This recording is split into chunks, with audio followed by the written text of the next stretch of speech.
अब मैं चर्चा कर रही हूँ ब्रह्म भाव की। महामहोपाध्याय पंडित गोपीनाथ कविराज जी ने ब्रह्म भाव पर अद्भुत विचार व्यक्त किए हैं। ये विचार सनातन साधना की गुप्त धारा पुस्तक में वर्णित है। ब्रह्मभूता प्रसन्नात्मा न सोचति न कांक्षति समा सर्वेषु भूतेषु मद्भक्तिं लभते पराम भक्त्या माम विजानाति यावान यश्चास्मि तत्त्वतः ततो माम तत्तो ज्ञात्वा विशति तदनंतरम। ये दोनों श्लोक ब्रह्मावस्था से परम पद तक समग्र क्रम का संक्षेप में निर्देश करते हैं। भेद ज्ञान निवृत्त न होने पर ब्रह्मावस्था में प्रतिष्ठित नहीं हुआ जा सकता। भेद ज्ञान माया का कार्य है। माया के बिना अतिक्रम किए परम पद के मार्ग में पदार्पण नहीं किया जा सकता। शोक, आकांक्षा, वैषम्य दर्शन ये सब माया के कार्य हैं। जब तक माया विद्यमान है तब तक जीव कितने ही आनंद का उत्तराधिकारी क्यों न हो, किसी प्रकार से भी दुखों से मुक्ति नहीं पा सकता।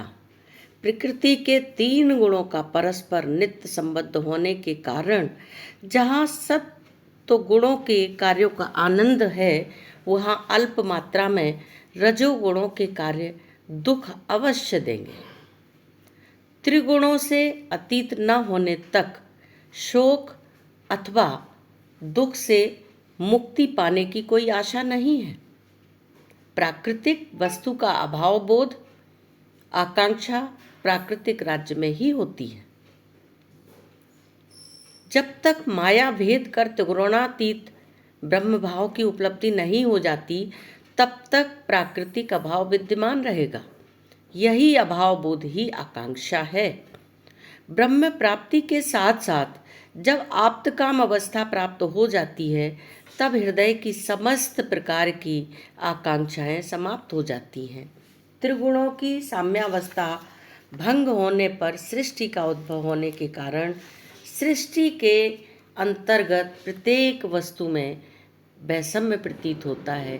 केवल वस्तु में ही नहीं, जो वस्तु दृष्टा है उसमें भी वैषम्य दिखाई देता है। सर्वभूत में साम्य दर्शन, माया निवृत्ति, ब्रह्म भाव की अभिव्यक्ति नहीं हो सकती। साम्य दर्शन के फलस्वरूप साम्य स्वरूप में स्थिति दृढ़ होती है।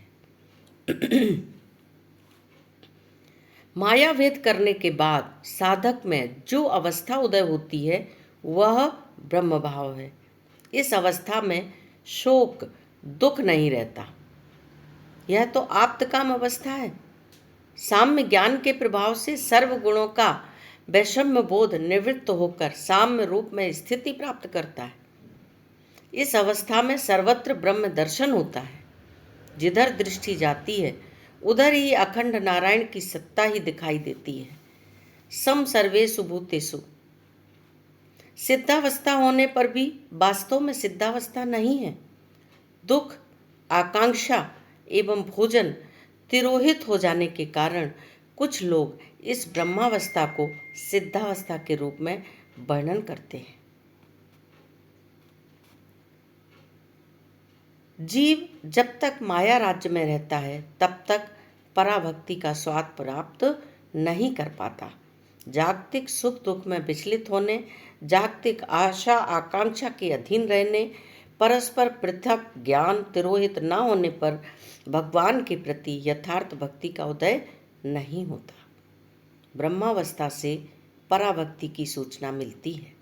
जब तक सर्वत्र आत्मभाव का उदय नहीं होता, तब तक अंतर और बाहर प्रत्येक वस्तु में ब्रह्म दर्शन नहीं होता।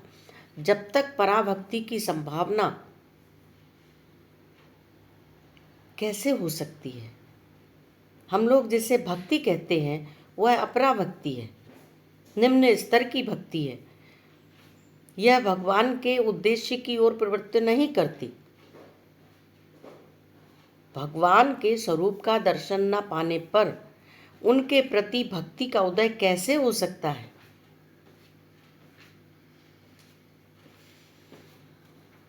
ब्रह्म स्वरूप में प्रतिष्ठित होने के लिए माया का अतिक्रम करना आवश्यक है।